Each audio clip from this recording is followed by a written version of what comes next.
kalau sudah mulai bertasawuf. Nah, kita nggak akan bahas baca ini, faedahnya ini itu nggak perlu lagi. Ya.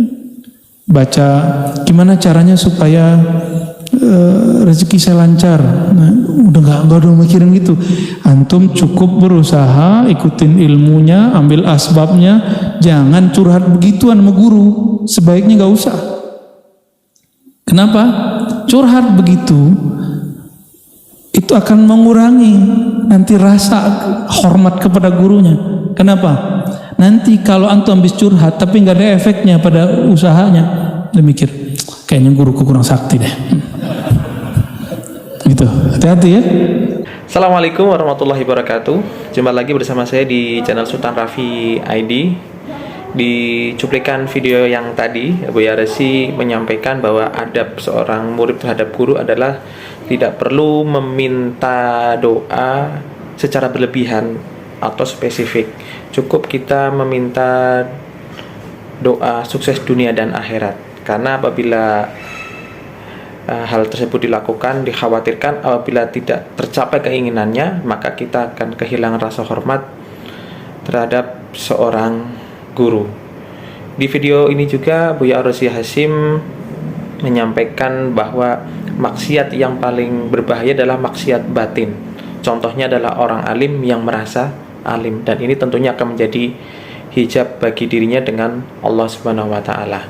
Lalu bagaimanakah kelanjutan dari cerita dari Buya Ar-Razi Hasyim? Mari kita simak bersama-sama. Semoga berkenan dan selamat menyaksikan.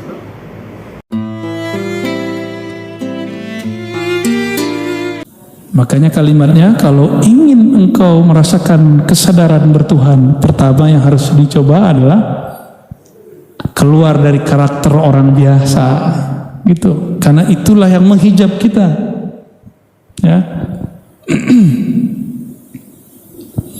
An kulli wasfin munaqidin li'ubudiyatik.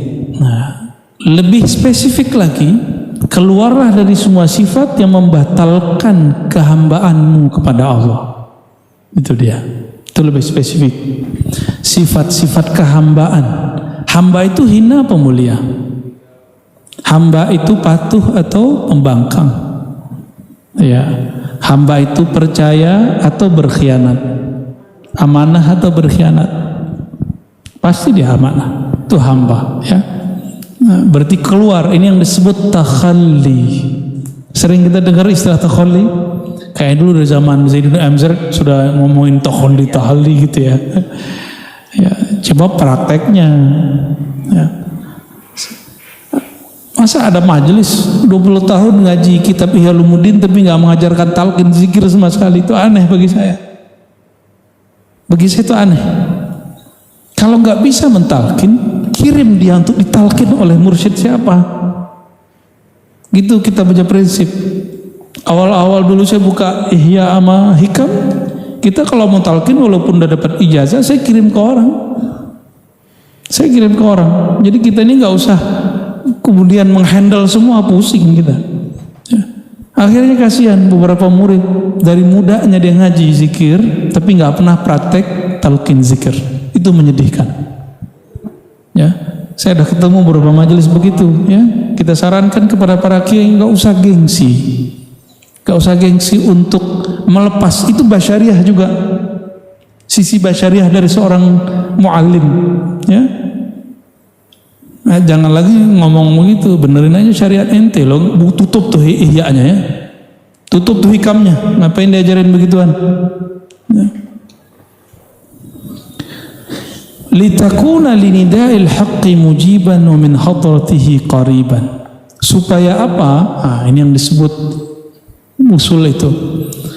Engkau menjawab seruan Allah Ta'ala dan engkau menjadi dekat min hadratihi, kehadiratnya. Selama ini sering nyebut hadirat. Apa arti hadirat? Dicatat ya. Kehadirat Allah apa artinya?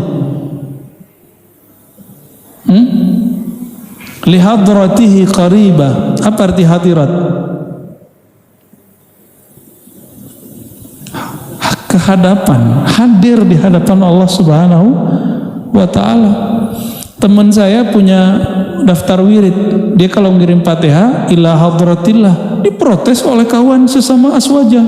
Saya tanya balik, di hikam ada begini, wa min hadratihi qariba, dan kepada hadiratnya dekat. Boleh tuh menggunakan istilah hadirat. Cuma kalau nggak kurang pas ganti aja. Saya menggunakan istilah li ridhaillahi ta'ala. Ya. Tapi gunakan li hadratillah boleh, supaya menghadirkan rasa di hadapan Allah. Al-Fatihah kan boleh-boleh aja tuh. Bukan ngirim Fatihah kepada Allah. Allah mah nggak butuh Fatihah kita. Ya, Rasulullah butuh Fatihah antum nggak? Enggak. Maka kalau disebut ila hadrati ruhi Rasulillah SAW, Nabi nggak butuh. Kita butuh. Kita kirim kepada beliau, ada nur mengalir kepada kita. Nur itu yang kita butuhkan. Terkoneksi itu yang diperlukan. Ya. Jadi hudur hadratillah itu hadirnya sang hakikat diri di hadapan Allah yang maha sejati. Itu yang disebut ila hadratillah itu. Ya. Hikmah terakhir ya. Aslu kulli ma'siyatin, ini terbanyak di malam selama ngaji nih, karena 2 bulan jadi kita ngebut ya. Harusnya 2, sekarang 4 ya. 4 ya dari tadi ya. Alhamdulillah. Aslu kulli ma'siyatin wa syahwatin wa ghaflah ar-ridha 'anil nafs. Ini udah pernah kita bahas di luar. Pokok asal daripada segala maksiat. Maksiat itu terjemahan aslinya kedurhakaan. Beda dengan dosa. Dosa itu lebih spesifik. Kalau maksiat ini lebih umum. Semua kedurhakaan disebut maksiat. Wa syahwatin, syahwat yang rendah. Wa ghaflatin, dan kelalaian. Apa sebab dari 3 ini? Jadi ada 3 nih. 3 yang negatif. Maksiat, syahwat, ghaflah. Ini tempatnya di mana aja ya? Maksiat itu setan. Kalau syahwat, nafs, jiwa. Kalau ghaflah, kolbu. Kalau ruh gak pernah lupa. Ruh itu gak ada aib sama sekali. Ruh itu dengan Allah sangat dekat sekali. Jadi aqrabu ilallah, sangat dekat. Maka hakikat insan itu ruhnya. Walaqad khalaqnal insana wa nahnu aqrabu ilaihi min hablil warid. Sungguh kami ciptakan manusia. Al-insan itu beda dengan bashar. Bashar itu sisi manusiawi, sedangkan hakikatul insan ruhnya. Kami kepada ruhnya lebih dekat daripada urat nadinya. Itu surat Qaf. Silakan dibaca. Dulu favorit kami kalau isya, sholat isya, kalau sholatnya sama santri bukan sama jamaah. Kalau sama jamaah pada kabur, 3 halaman soalnya. Surat Qaf itu 3 halaman ya. Ya dulu ya. Itu Masya Allah.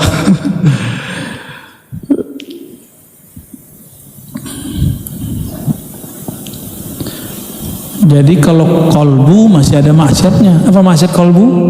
Ghaflah. Maksiat jiwa, syahwah. Maksiatnya iblis, maksiat. Apa dosanya iblis? Maksiat. Kalau ruh, ar-ruh tidak ada dosanya. Ar-ruh min amri Rabbi, karena dia amrullah. Kalau amrullah nggak ada, dia dijaga oleh Allah Subhanahu Wa Taala. Namun ruh kita ini terpenjara oleh 3 belenggu ini. Inilah 3 hijab yang membuat ruh kita tersiksa. Ini yang membuat dia nggak bisa ngelihat jalan pulang. Antum nggak bisa jalan pulang ke akhirat karena 3 ini. Kita nggak bisa jalan pulang karena dibutakan oleh 3 ini. Ya, maksiat, syahwat, dan ghaflah. Apa semuanya? Ar-ridha anin nafs, meridai nafsiyahmu, sisi manusiawimu. Jadi kalau kita sering merukhsah, memberikan keringanan untuk ya sudahlah gitu ya kepada diri, siap-siap maksiatnya akan beruntun ya.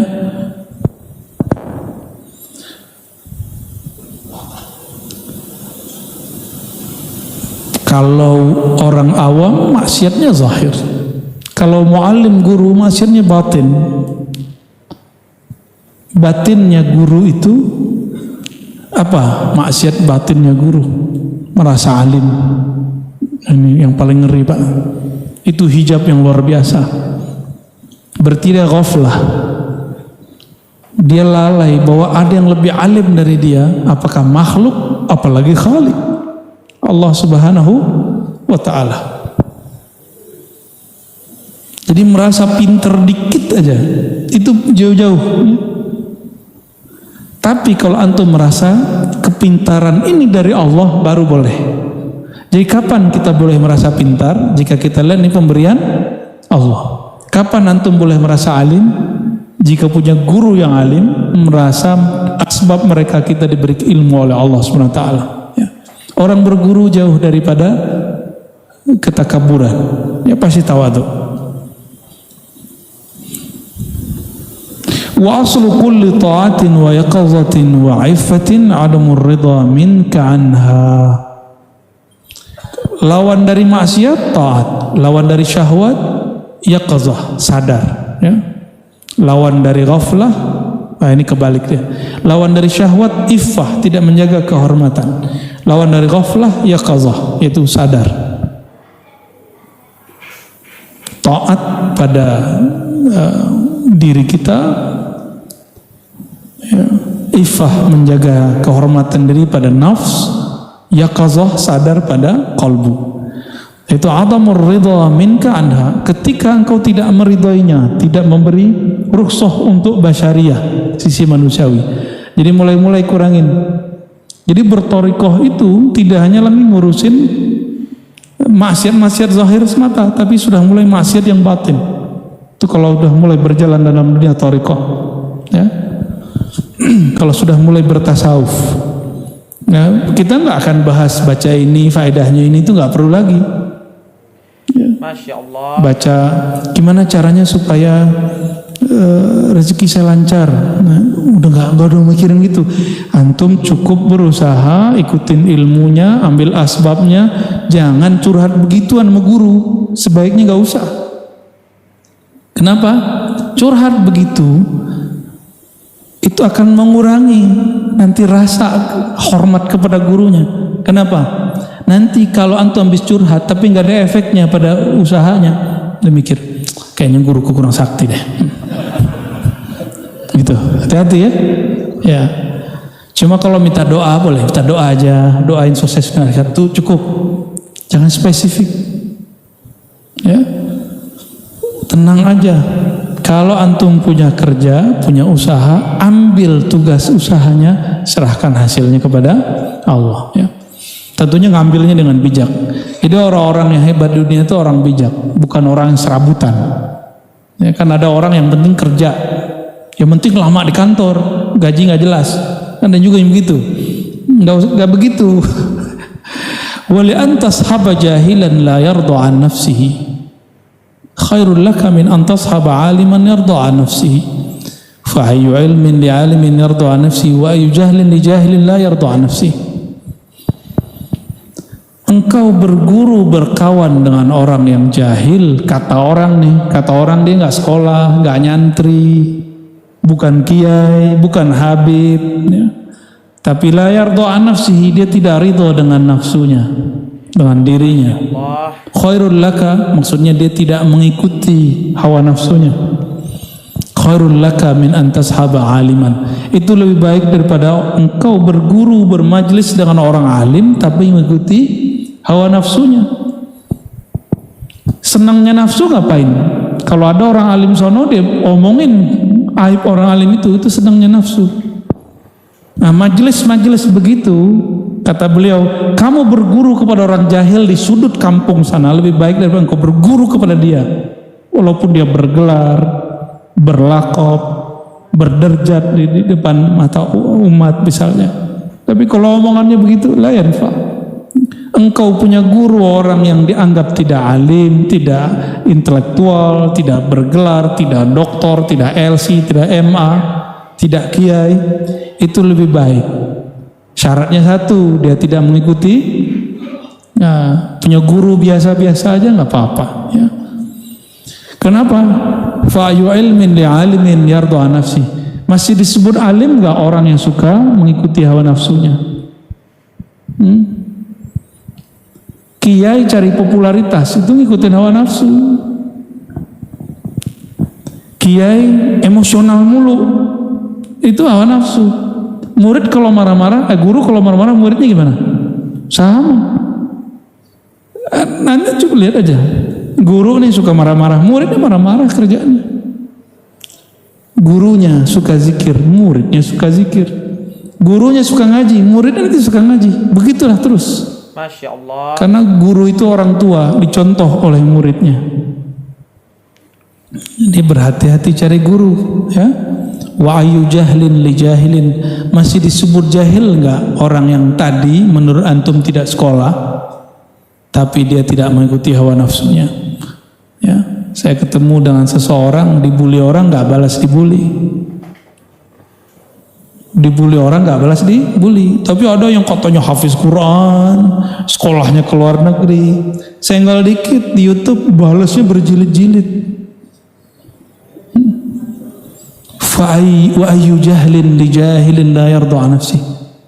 Disitulah mata batin akan kebuka, mana sebenarnya yang alim, mana sebenarnya yang jahil.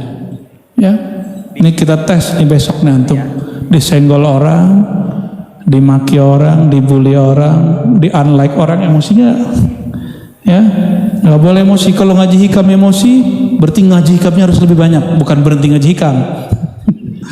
Kan ada yang kiai ngajar hikam marah-marah, ente masih marah-marah, masih begini, dia ngelarang orang marah tapi dia marah-marah. Masih marah-marah, ngaji hikam, berhenti ngaji hikam. Seharusnya kiai yang berhenti ngaji hikam ya. Allahumma sholli ala Sayyidina Muhammad.